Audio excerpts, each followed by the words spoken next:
Frank asked Taplow, which time did your teacher tell he will be here? So Taplow replied 6:30.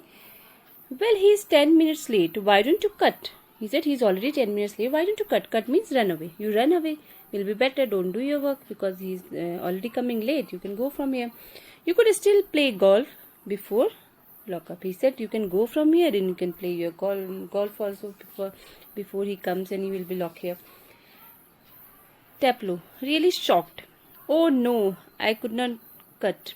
Cut the crock, Mr. Crocker Harris. He said no, I could not cut. Cut the crock. That is also Crocker Harris. I can never do that. I can never run away.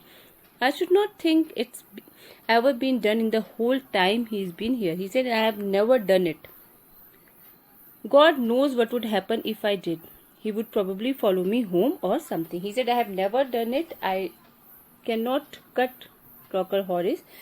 And I know if I would ever do it, what he will do. He will come to my home or do something else. I must admit, I envy him the effect he seems to have on you boys in the form. So Frank says, I should admit actually I am very jealous of that person, the teacher, Crocker Harris, because he has so much of effect on you boys. You all seem scared to death of him. What does he do? Beat you all or do something? He said you all are very scared of him. What does he do? He beats you or he does something? Good Lord. No, he is not sadist like one or two of others. He said this. So Taplow said, no, he is not sadist. Like you, there are few teachers who are sadist. I beg your pardon. So Frank said, what did you say? Tell me again. A sadist, sir, is someone who gets pleasure out of giving pain. He said, I am saying sadist. A sadist is a person who feels very good by giving pains to others. Indeed, but I think you went on to say that some other masters. So Frank said, I heard something else. You said there are some other masters. Taplow, well, of course, there are, sir. He said, yes, there are few other masters. I won't mention names, but you know them as well as I do. He said, I don't want to tell the name of those other teachers, but you know them well.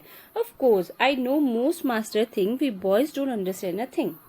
He said, all the teachers, they think about we boys that we don't understand anything. But sir, you are different. But you are not like them. You are different. You are young. Well, comparatively, anyway, and you are science. He said, comparatively, you are better than them. You are young also. And after all, UT science. You must know what sadism is. And you should know what is sadism. Frank, after a pause, good Lord, what are our schools coming to? And he was thinking about the children, which type of means how they are becoming now. What are our school coming to? What are these boys going to become? In which way our school is going? Anyway, the Croc isn't a sadist. That's what I am saying. He said, I am just saying that Mr. Croc, he is not a sadist. He would not be so frightening if he were, because at least it would show he had some feelings. But he hasn't. He is all shriveled up inside like a nut, and he seems to hate people to like him. So he is that type of person that he has shriveled up, means squeezed himself like a nut, and he doesn't want that somebody should like him. It's funny that I don't know any other master who does not like being liked. And it's really funny because I have not seen any master who does not like it that anybody will like him. He's the first one I have seen. And I don't know any boy who does not use that for his own purposes. And Frank said, I have not seen any boy who does not use this for purposes. Because all the children, all the boys, they take advantage of this. Taplow, well, it's natural, sir, but not with the Crocker Harris. He said we can do it with anybody, but not with Crocker Harris.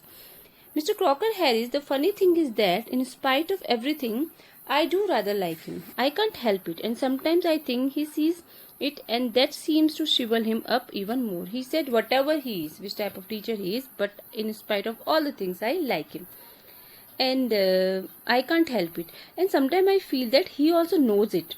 That's why he does things more with me. Frank, I'm sure you are exaggerating. Exaggerating means you are saying something which is not possible, something more, whatever it is, more than that.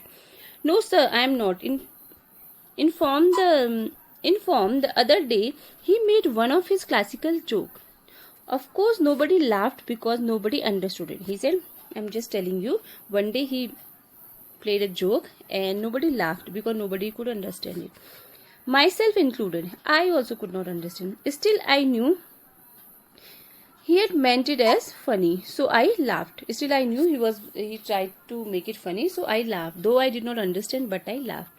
Out of ordinary common politeness and feeling a bit sorry for him for having made a poor joke. And I was feeling sorry for him because he could not make a good joke. It was a poor joke. Now I can't remember what the joke was, but suppose I make it now, you laugh, sir. So he said, I don't remember the joke now, but if I'll tell this to you, you will also laugh. In a gentle, throaty voice, Taplo, you laughed at my little joke. I noticed. I must confess that I am pleased at the advance your Latin has made, since you so rapidly have understood what the rest of the form did not. He said, if I'll do that, he will speak in his voice and he will say, I noticed you were laughing in my joke and you are making progress better than others. Perhaps now you would be good enough to explain it to them so that they too can share your pleasure. He said he would, if I would laugh in his joke, then also he will ask me to come in front and ask me to share the pleasure with other. So that's why the other children, they don't. The door upright is pushed open and Millie Crocker Harris enters. So door is open and who comes?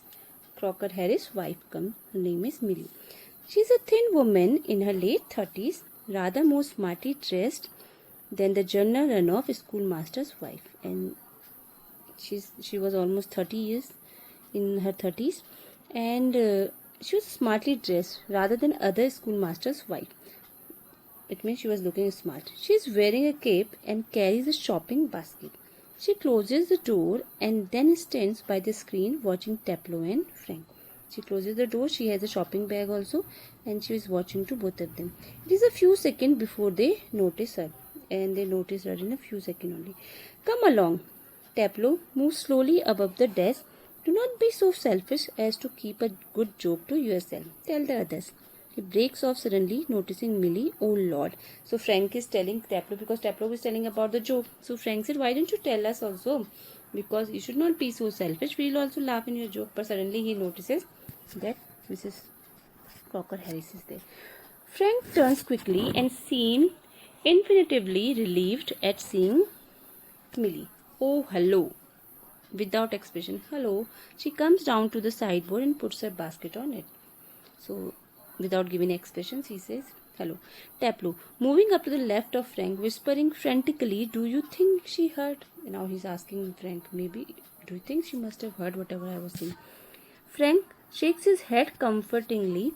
Millie takes off her cape and hangs it on the hall stand. I think she did. She was standing there quite a time. And he says, yes, maybe because she was standing there for quite a time.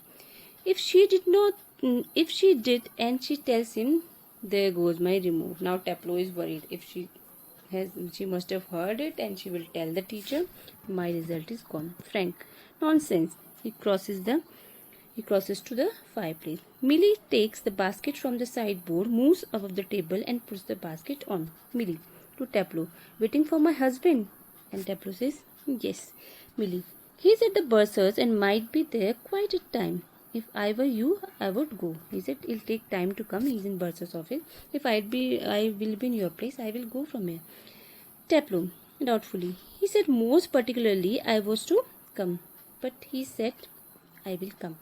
Millie, well, why don't you run away for a quarter of an hour and come back? She said, why don't you go for a quarter of an hour and come back? She unpacks something from the basket. She takes out something from the basket. Supposing he gets here before me, and Taplo said, if I go and teacher will come, then what will happen? Millie smiling. I will take the blame. She takes a prescription out of the basket. I tell you what. She said, no problem. You go. I'll take blame on me and he will not do anything. You can do a job for me. You can do a job for him. You can do this job for him. Take this prescription to the chemist and get it made up. She said, go to the chemist shop and bring these medicines. All right, Mrs. Crocker Harris. He crosses towards the door upright. He said, okay, I will go.